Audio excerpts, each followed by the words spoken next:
கோயம்புத்தூர் மாவட்டத்தின் தேர்தல் ஆயத்த பணிகள் கூட்டம் எங்களுடைய மாவட்ட தலைவர் BMC மனோகரன் அவர்கள் ஏற்பாட்டில் இங்கு நடந்து கொண்டிருக்கிறது. மாலை ஈரோட்டில் தேர்தல் ஆயத்த பணிகள், QR கோட், ID கார்டு கிராம கமிட்டிக்கு கொடுக்கும் நிகழ்வு. இதற்காக கோயம்புத்தூர், ஈரோடு இன்று சுற்றுப்பயணம் இன்று நாளையும் மேற்கொண்டிருக்கிறோம். சொல்லுங்க, என்ன? இப்போ இந்த கட்சியில நிறைய சீட்டு வேணும்னு சொல்லி கேட்டிருக்காங்க மதிமுகவாக கம்யூனிஸ்டாக. எங்கள் கருத்தை பொறுத்த வரைக்கும் நாங்கள் பல முறை தெளிவாக சொல்லிட்டோம். எங்களது ஒரு அகில இந்திய கட்சி. இந்த முடிவெல்லாம் எடுக்க வேண்டியது எங்கள் அகில இந்திய காங்கிரஸ் கமிட்டி. அகில இந்திய காங்கிரஸ் கமிட்டியுடைய வழிகாட்டுதலோட தான் இந்த முயற்சி எல்லாம் எடுக்கப்படும். ஏற்கனவே இந்தியா கூட்டணி என்பது வலிமையா இருக்கு, வலுவா இருக்கு. முருகன் சொல்ற மாதிரியோ, முருகன் சொல்ற மாதிரியோ, பாஜக தலைவர் சொல்ற மாதிரியோ இங்க எந்தவித ஓட்டையும் இல்லை. இது சிதறம்ன்றாங்க. இந்த கூட்டணி நெல்லிக்காய் மூட்டை தான் சிதறம்.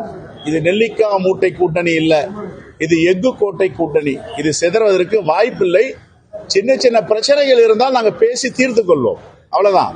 இதனால பாஜக பகல் கனவு கண்டது, அதிமுக பகல் கனவு காண்றாங்க.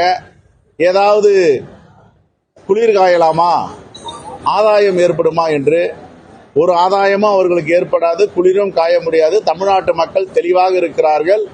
யார் யாரெல்லாம் பாஜகவோடு பாசிச சக்தியோடு இணைந்திருக்கிறார்களோ அவர்களை தமிழ் மண் புறக்கணிக்கும், தமிழ் கடவுள் முருகன் புறக்கணிப்பார். தமிழ்ல முருகன் மாநாடு அவங்க எதுக்கு நடத்துறாங்க? அயோத்தியில ராமர் மாநாடு எதுக்கு நடத்துறாங்க? அயோத்தியில ராமர்னாங்க. ராமர் பாஜகவை கைவிட்டுடுச்சு. அயோத்தியில ராமர் கோவில் இருக்க இடத்திலேயே மிகப்பெரிய தோல்வியை பாஜக சந்திச்சது.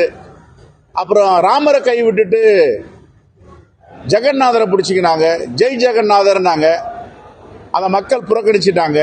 ஒரிசாவுக்கு போனாங்க, பூரி ஜெகநாதரை பிடிச்சிக்கினாங்க. அதனால எங்கெங்க போறாங்களோ அந்தந்த இடத்துல அந்த தட்பவெட்ப நிலைக்கு எடுத்து மத கலவரத்தை எப்படி ஏற்படுத்த முடியும், மத சாயத்தை எப்படி பூச முடியும், மதத்தை வைத்து எப்படி அரசியல் செய்ய முடியும் தான் பாஜக. மக்களை நம்பி பாஜக கிடையாது. எது எதெல்லாம் வாய்ப்பு இருக்கிறதோ, மத கலவரம், சாதி கலவரம், இனக்கலவரம். இன்னைக்கு மணிப்பூர்ல ஒரு மிகப்பெரிய கலவரம் நடந்துட்டு இருக்கு. பெண்கள் பாதிக்கப்படுறாங்க. பாஜக தலைவர் ஏன் குரல் கொடுக்கல? இதுவரைக்கும் இந்த நாட்டினுடைய பிரதமர் மணிப்பூர் இந்தியாவில் இருக்கா இல்லையா? எதற்காக போல மணிப்பூருக்கு?